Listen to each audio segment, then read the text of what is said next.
Hi. It's wonderful to see you both today. Congratulations on the film. Thank you. Thank you. I was a big fan of the books growing up, so Cool. congratulations on the film. Thank you so much. How are we feeling today going into this? Grateful. Excited. Yeah. Yeah, very excited. Can I say, you are so beautiful. Your skin and your you. hair and just everything, the light, the way the light is hitting you, you look stunning. I was girl. thinking the same thing about you. I love this outfit, the hair. Thank you. It took a village as well. I appreciate it. Thank you. Let's talk uglies. What do you want to know? Yes, okay, so I was really surprised to see you, happily surprised to see you in this role, but I really want to know what introduced you to this Why film. were you surprised? I think it's just how I imagined Dr. Cable growing up. I read the books. So seeing you as a strong LGBTQ advocate and then knowing you're playing a role that is so against, freedom of choice was not something that I initially thought, but after watching it, I really enjoyed your take on it, and I just kind of want to hear your thoughts on the character. I love hearing from someone who read the books because I've been doing just watching videos of people who, there's a lot of people who have reread the book and they read it as a kid and now they've reread it and they've done a YouTube video about it. So just hearing from people who were huge fans of the book, it's been really great as I prepare to do this whole media tour around the book, around the film. I love that. I mean, I was just thinking about Cable and some of the things that people were saying, but this is a dream. I've always wanted to play a character like this manipulative, power-hungry kind of character who is ultimately a person who wants an equal society, who wants a society where no one is discriminated against because of the way they look. And she has taken the steps to make that society happen. And anyone who challenges that society has to be dealt with. And she dispatches to deal with them very efficiently and sort of ruthlessly. And it's just so much fun to play. And I feel like if I'm typecast in this kind of role for the next 10 years, I'll be fine with that. I had so much fun playing Dr. Cable. So much fun. I love what you said, hearing your thoughts on how she really is striving for equality, because I feel like growing up, that wasn't something that I really picked up. I was like, she's the villain. She's trying to make us not be able to be who we are. So. Well, in the books, she is very... Dr. Cable, when you read her, because I read the script first and then I read the books, Dr. Cable in the books is, I would say, a little one-dimensional. I would say she just, in the book, she feels like pure evil to me, and I haven't talked to Scott about his take on that, but she feels pure evil to me. And in the film, she feels like she has a little more dimensionality. She has a little more, we kind of understand a little bit more where she's coming from, and in the books, she's just this, she's evil. I think she reads as evil, and I think it's more complicated in the script and hopefully in the work that I do on screen in our film. So, I love that. I want now the backstory of her. I really want to see we need another film that really dives into how she came to be there. In the books, we don't go into that much in the books, but as an actor, I always sort of make up my own stuff, and I talked to McGee a little bit about it. I didn't talk to Scott. We just kind of made it up. We always kind of do some kind of character bio of where she's come from and how she got there, and so I have my own story because I need to fill in all those blanks for myself as an actor. And I think there's obviously the relationship that she has with David's mother let's not give away spoilers. No spoilers. But yeah, there's a lot there. And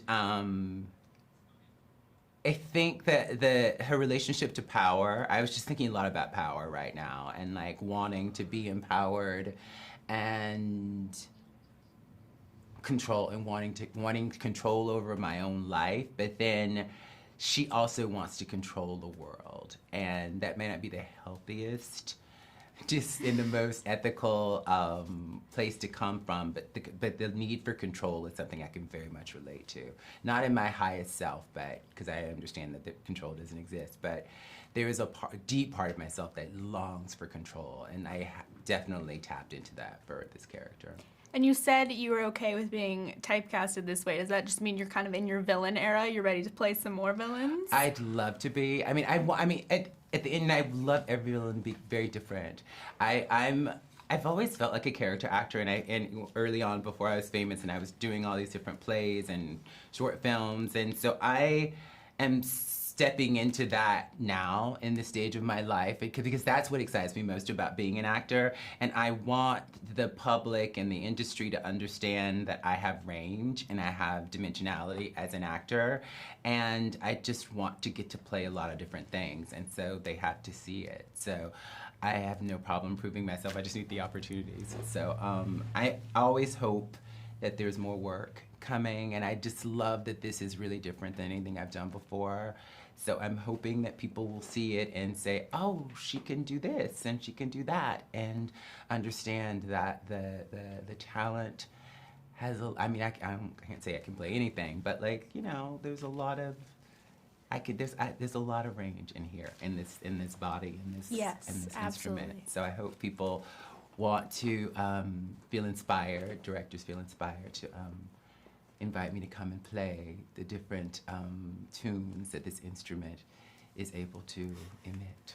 People who are familiar with the stories kind of know that, you know, when you're younger, the Uglies, the children, are given nicknames to call each other. So I wanted to ask you if you had a nickname growing up that you went by. Ooh. Yeah, I think my initials, but my grandma always called me Franklin the Turtle. Because I had like this, I had this knot on my head, and I was always bald. And she would say I always look like Franklin the Turtle, so I thought that was cool. Franklin I'm the gonna call you Turtle. Frank the Yeah, Tank from now yeah, on. it's a good one. It's a good one. You gonna call me that? You good? I'm gonna It's call you good. Frank the Tank. It's good. I just always went by my last name, Stokes. Yeah, that's a dope. Yeah.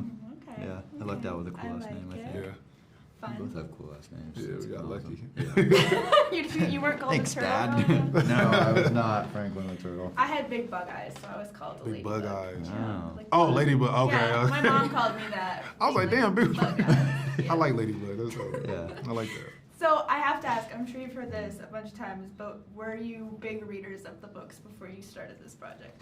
No, I didn't read the book before we started, but I dove back into it. I'd said this earlier.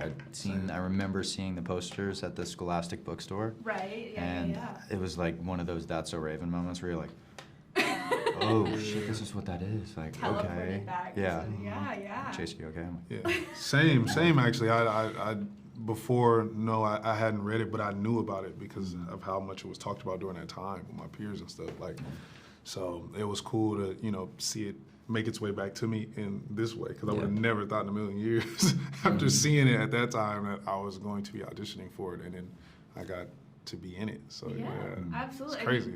Even as a watcher of the movie, when I read the books years and years ago, I never thought we'd have a movie for it. So I'm really that seems to be the general consensus. Yeah, I know, right? Everybody's like, what? What is going on? Yes. Parallel universe we're living in. So Yeah. I wanted to ask you, Keith. I mean, I feel like there's so many strong themes of identity and, you know, society pressure and beauty standards that go into this. So how do you feel bringing this story to life in 2024?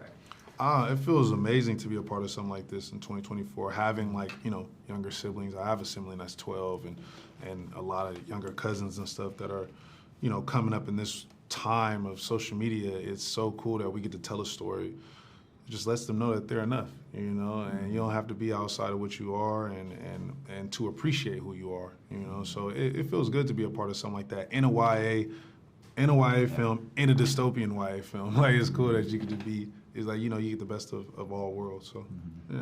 Absolutely. And Totally then agree. just real quick, Chase, I wanted to ask you, I know Paris kind of has a complicated storyline, you know, He we're not sure does. if he's good or bad, what his vibe Yeah. is. So what was the challenging part of playing that?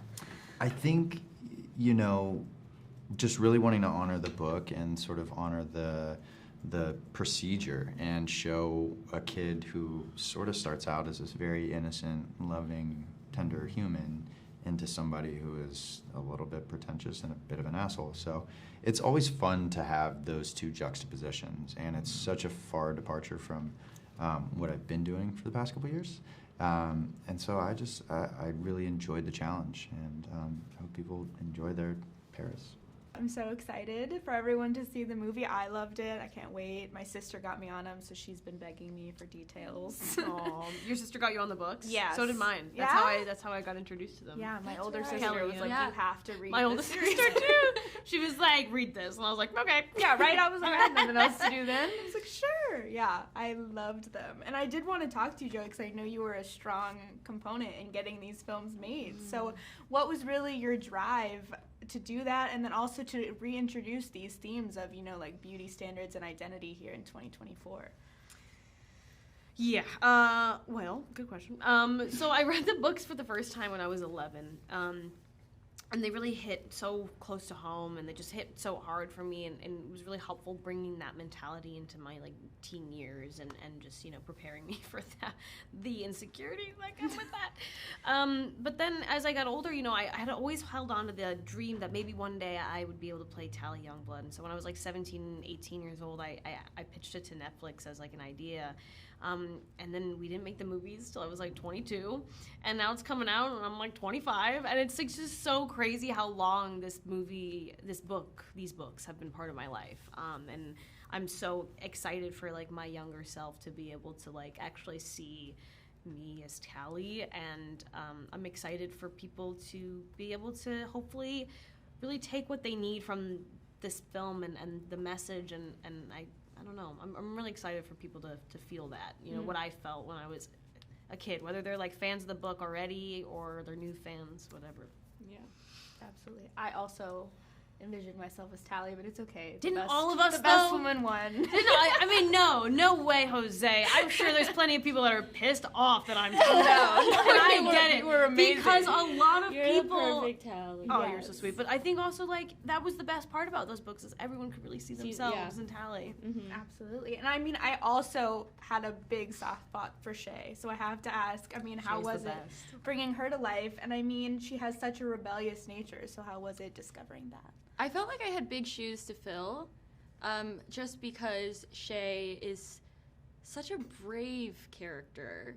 And for someone of such a young age to be as, you know, wise as her, I think is amazing. And I think that Shay is someone who is very curious, and she questions things, and I think that we could all use a little bit more of that instead of just going with the flow and doing what we're told. I think it's important to question how things make us feel, how it makes the people around us feel, and the fact that Shay is able to do that at 15 and a half, I'm like, wow, this person is light years ahead of where I was at 15 and even now. So she was inspiring for me, and so to get to play her, and also I loved her in the books. I thought she was so Dude, cool. Shay's really cool. You're nothing like her. Absolutely. That's acting.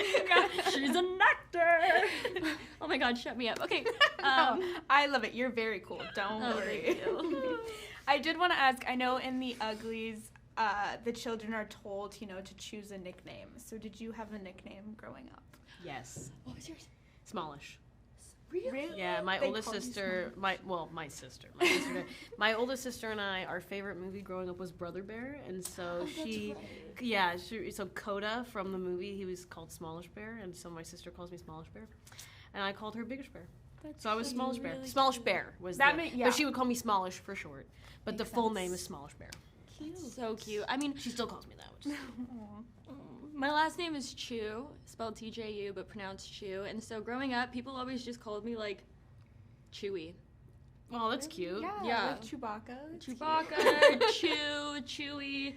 Those were my nicknames. And My nickname for you was, this girl is the nastiest slut. What was the Mean Girls quote? I can't remember. Now I'm like, the nastiest skank slut I've ever met. Do not trust her. She is Yeah. a ugly slut. that's actually that whole thing she just said. That's my nickname, and she would call me that on set every day. So perfect. Yeah. Long nickname. really long. Yeah, it'd take a while for Real you to long. call her into the room, but you know, we have Worth it.